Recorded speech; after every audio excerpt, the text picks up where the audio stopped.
السلام علیکم ناظرین، جیسا کہ آپ کو معلوم ہے کہ میں ہوں آپ کا ہوسٹ محمد ضیاء الحق خان مجاہد، اور آپ اس وقت ملاحظہ کر رہے ہیں یوٹیوب چینل ضیاء الحق خان مجاہد۔ تو ناظرین، امید کرتا ہوں کہ آپ سب خیریت سے ہوں گے۔ ناظرین، آج کا ہمارا ٹاپک ہے یاجوج ماجوج کے بارے میں، اور انشاءاللہ تفصیل سے اس کے بارے میں آپ کو معلومات فراہم کی جائیں گی۔ اس سے پہلے ہم دجال کے بارے میں ایک مفصل ویڈیو بنا چکے ہیں۔ تو ناظرین، وقت ضائع کیے بغیر ہم چلتے ہیں اپنے ٹاپک کی طرف۔ تو آئیے قرآن و حدیث سے ذوالقرنین علیہ السلام اور یاجوج ماجوج کا ریلیشن شپ یعنی ان کا تعلق دیکھتے ہیں۔ بسم اللہ الرحمن الرحیم۔ ناظرین، یہودیوں کے کہنے پر مشرکین مکہ نے آپ صلی اللہ علیہ وآلہ وسلم سے چند سوالات کیے، جن میں تیسرا سوال یہ تھا کہ ذوالقرنین علیہ السلام کون تھے اور ان کا یاجوج ماجوج سے کیا تعلق تھا، یعنی ان دونوں کا کیا واقعہ ہے، ہمیں بتائیں۔ تو اس واقعے کے بعد مشرکین مکہ کے ان سوالات کے جواب اللہ تعالیٰ نے قرآن مجید میں سورۃ الکہف میں آیت نمبر 83 میں فرمایا: اے نبی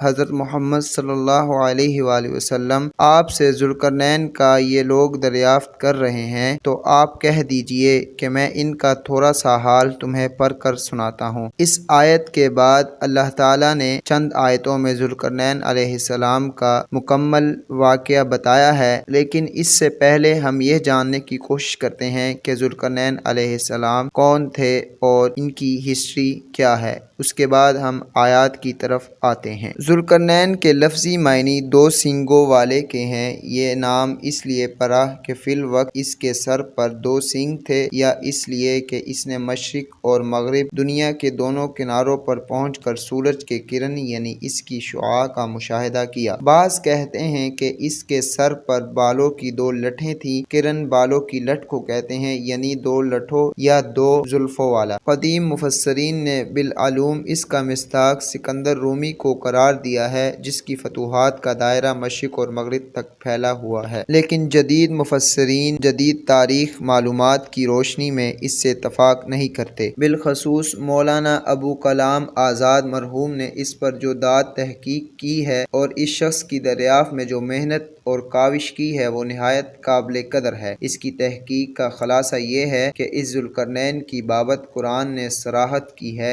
کہ وہ ایسا حکمران تھا جس کو اللہ نے اسباب اور وسائل کی فراوانی سے نوازا تھا۔ وہ مشرقی اور مغربی ممالک کو فتح کرتا ہوا ایک ایسے پہاڑی درے پر پہنچا جس کی دوسری طرف یاجوج اور ماجوج تھے۔ اس نے وہاں یاجوج اور ماجوج کا راستہ بند کرنے کے لیے ایک نہایت محکم بند تعمیر کیا۔ وہ عادل، اللہ کو ماننے والا اور آخرت پر ایمان رکھنے والا تھا۔ وہ نفس پرست اور مال و دولت کا حریص نہیں تھا۔ مولانا مرحوم فرماتے ہیں کہ ان خصوصیات کا حامل صرف فارس کا وہ عظیم حکمران ہے جسے یونانی سائرس، عبرانی خورس اور عرب کیخسرو کے نام سے پکارتے ہیں۔ اس کا دور حکمرانی 539 قبل مسیح ہے۔ نیز فرماتے ہیں کہ 1838 میں سائرس کے ایک مجسمے کا بھی انکشاف ہوا، جس میں سائرس کا جسم اس طرح دکھایا گیا ہے کہ اس کے دونوں طرف عقاب کی طرح پر نکلے ہوئے ہیں اور سر پر مینڈے کی طرح دو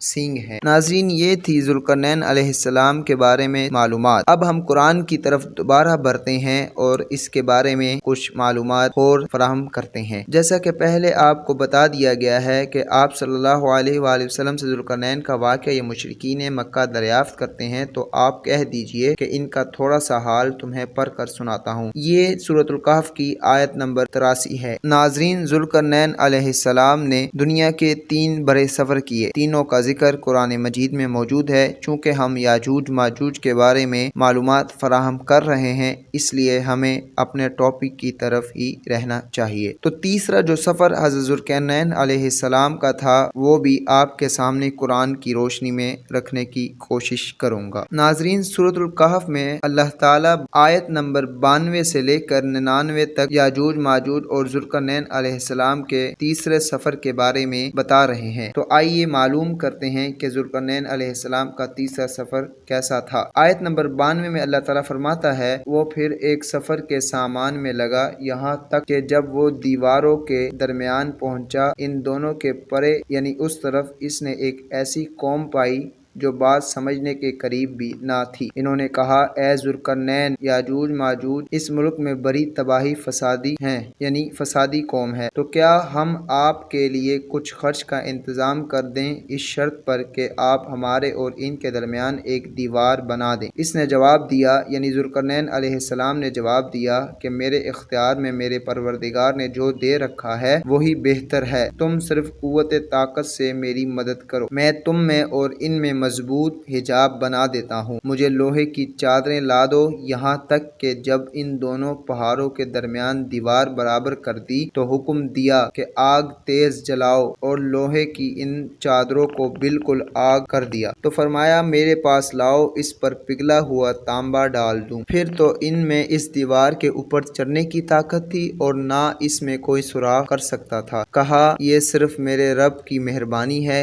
ہاں جب میرے رب کا وعدہ آئے گا تو اسے زمین بوس کر دے گا، بے شک میرے رب کا وعدہ سچا ہے۔ اس دن ہم انہیں آپس میں ایک دوسرے میں گڈ مڈ ہوتے ہوئے چھوڑ دیں گے اور سور پھونک دیا جائے گا، پس سب کو اکٹھا کر کے ہم جمع کر لیں گے۔ ناظرین، یہ تھی یاجوج ماجوج کے بارے میں قرآن کریم کی کچھ آیات جو میں نے آپ کے سامنے رکھی۔ اب ہم حدیث کی طرف آتے ہیں۔ حضرت نواس بن سمعان رضی اللہ تعالی عنہ بیان کرتے ہیں، اللہ تعالی یاجوج اور ماجوج کو بھیجے گا اور وہ ہر بلندی سے پستی کی طرف تیزی سے دھوڑیں گے۔ ان کا پہلا ٹولہ بحر تبریہ سے گزرے گا اور اس کا سارا پانی چٹ کر جائے گا، اور اس کا آخری ٹولہ وہاں سے گزرے گا تو وہ کہے گا کہ یہاں کبھی پانی ہوتا تھا۔ اس عرصے میں اللہ تعالیٰ کے پیغمبر حضرت عیسیٰ علیہ السلام اور ان کے ساتھی گرے ہوئے رہیں گے، یہاں تک کہ ان میں ہر ایک کو بیل کی ایک سری تمہارے آج کے 100 دینار سے بہتر معلوم ہوگی۔ پس اللہ کے پیغمبر عیسیٰ علیہ السلام اور ان کے ساتھی اللہ ان سے راضی ہو اللہ کی طرف متوجہ ہوں گے تو اللہ تعالیٰ یاجوج ماجوج کی گردنوں میں ایک کیڑا پیدا کر دے گا جس سے وہ دفعتاً ایک جان کی طرح مر جائیں گے۔ پھر اللہ تعالیٰ کے پیغمبر عیسیٰ علیہ السلام اور ان کے اصحاب رضی اللہ تعالیٰ عنہم زمین پر اتریں گے، پس وہ زمین میں ایک بالش جگہ بھی ایسی نہیں پائیں گے جو ان کی لاشوں کی گندگی اور سخت بدبو سے خالی ہو۔ پھر اللہ کے پیغمبر عیسیٰ علیہ السلام اور ان کے اصحاب رضی اللہ تعالیٰ عنہم اللہ کی طرف دعا کے لیے متوجہ ہوں گے تو اللہ تعالیٰ ایسے بڑے پرندے بھیجے گا جیسے بختی اونٹوں کی گردنیں ہوتی ہیں، وہ پرندے ان کی لاشوں کو اٹھائیں گے اور جہاں اللہ کو منظور ہوگا وہاں ان کو پھینک دیں گے۔ پھر اللہ تعالیٰ ایسی بارش نازل فرمائے گا جس سے کوئی گھر اور خیمہ محفوظ نہیں رہے گا، یعنی سب کو پہنچے گی۔ پھر وہ ساری زمین کو دھو دے گی حتیٰ کہ اسے چکنی چٹان یا آئینے کی طرح صاف کر کے چھوڑے گی۔ پھر زمین سے کہا جائے گا اپنے پھل اگا اور اپنی برکت پھیلا۔ پھر اس وقت ایک انار کو ایک جماعت کھائے گی اور اس کے چھلکے سے سایہ حاصل کرے گی، اور دودھ میں اتنی برکت ڈال دی جائے گی کہ ایک دودھ دینے والی اونٹنی لوگوں کی ایک جماعت کے لیے کافی ہوگی، اور ایک دودھ دینے والی گائے لوگوں کے ایک قبیلے کو کافی ہوگی، اور دودھ دینے والی ایک بکری لوگوں میں سے ایک گھرانے کو کافی ہوگی۔ پس وہ اسی حال میں ہوں گے کہ اللہ تعالیٰ ایک پاکیزہ ہوا بھیجے گا جو ان مسلمانوں کو ان کی بغلوں کے نیچے سے لگے گی، پھر وہ ہر مومن اور مسلمان کی روح قبض کر لے گی۔ اس کے بعد صرف بدترین لوگ باقی رہ جائیں گے جو اس زمین میں گدھوں کی طرح اعلانیہ لوگوں کے سامنے عورتوں سے جماع کریں گے، بس انہی لوگوں پر قیامت قائم ہو۔ ناظرین، یہ تھی یاجوج ماجوج کے بارے میں قرآن اور حدیث کی روشنی میں چند معلومات۔ تو امید کرتا ہوں کہ ان معلومات سے آپ کو کافی فائدہ ہوا ہوگا۔ ناظرین، اپنا بہت سارا خیال رکھیے گا، ہمارے چینل کو سبسکرائب کر دیجیے گا تاکہ آپ کو قرآن و حدیث کی روشنی میں معلومات فراہم ہوتی رہے۔ اپنا بہت سارا خیال رکھیے گا، جزاک اللہ۔ چینل کو سبسکرائب، لائک، کمنٹ اور شیئر ضرور کر دیجیے گا، اور گھنٹی کے بٹن کو دبا دیجیے گا تاکہ آپ کو نئی ویڈیو کا نوٹیفیکیشن ملتا رہے۔ جزاک اللہ۔